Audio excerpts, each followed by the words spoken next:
Question number 206 है जी। लिखिए start. Mister deputy chairman sir, the bill as it has emerged from the joint select committee has certainly been one which is much more acceptable to the workers than it was when it was originally moved in this house. Sir,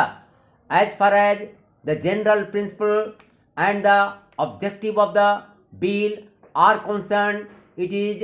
very laudable, not only because of the fact that the workers in a welfare state are entitled to leisure and are entitled to know exactly the terms and conditions under which they have to work out, also because of the fact that as far as the transport workers are concerned, their leisure and the strain on their nerves and muscles is not only a matter of welfare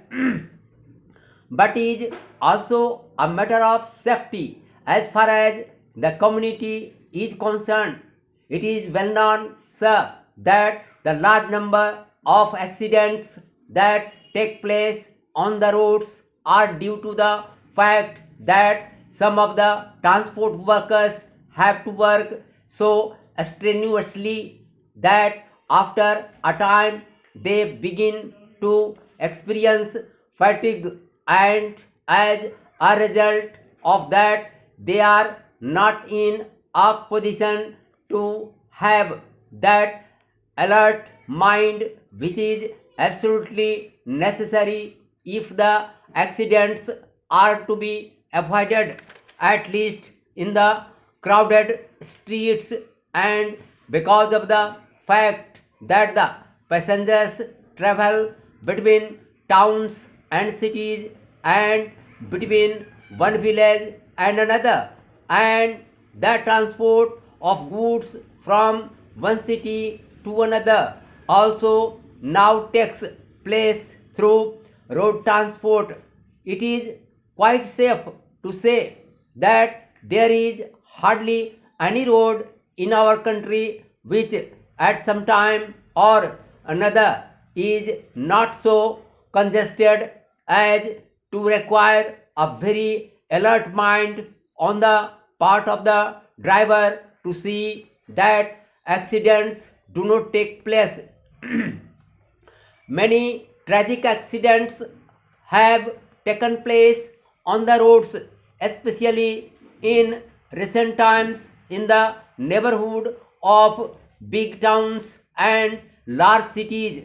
largely because of the fact that there are trucks and buses and other heavy vehicles moving on the roads, and at the same time light vehicles and small vehicles are also plying on the same roads, and so many times it becomes very difficult for a fatigued driver to control his vehicle, especially a heavy vehicle, and also because of the fact that the roads themselves are also not quite in good maintenance, that the accidents do take place. Therefore, sir, the objective of this bill is very important. Next, as I said, it is important not only from the point of view of the welfare of the worker, of his right to leisure, but also from the point of view of the safety of our roads. In view of this, sir, and in view of the fact that it is hardly quite safe if the driver himself is not quite alert and his nerves are not quite fresh, it will spell disaster for the road users. In view of the Joint Select Committee has wisely rejected the classification that was originally proposed in the bill.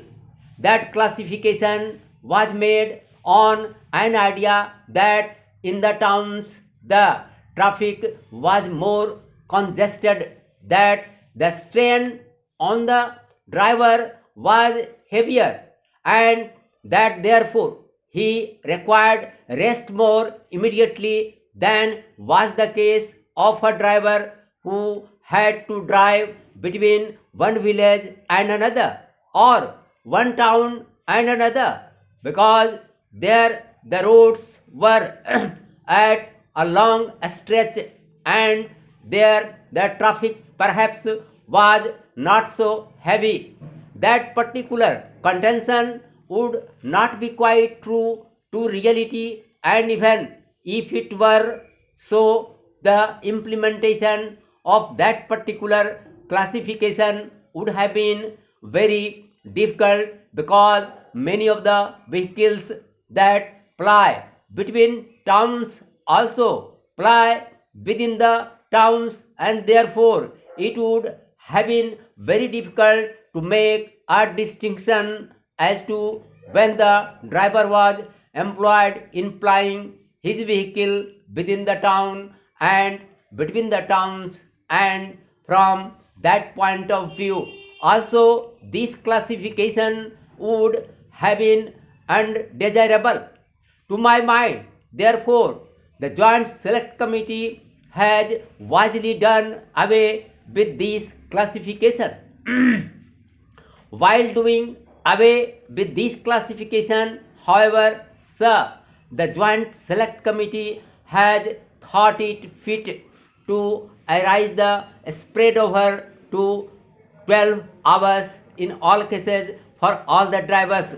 Now, sir, it is perhaps reasonable to expect that when a driver has to ply his vehicle between one town and another, a spread over of 12 hours per day might have been justifiable in view of the fact that the distances there are long, and therefore it will perhaps be difficult to say that the spread over could be reduced to less than 12 hours. In the towns and cities, on the other hand, sir, it is more necessary not to spread the hours of work over a stretch of 12 hours, because it is possible there to see that the shifts are so arranged that the total spread over is not as long as 12 hours. Now, because this classification has gone away, this spread over has been made uniform 12 hours for every driver.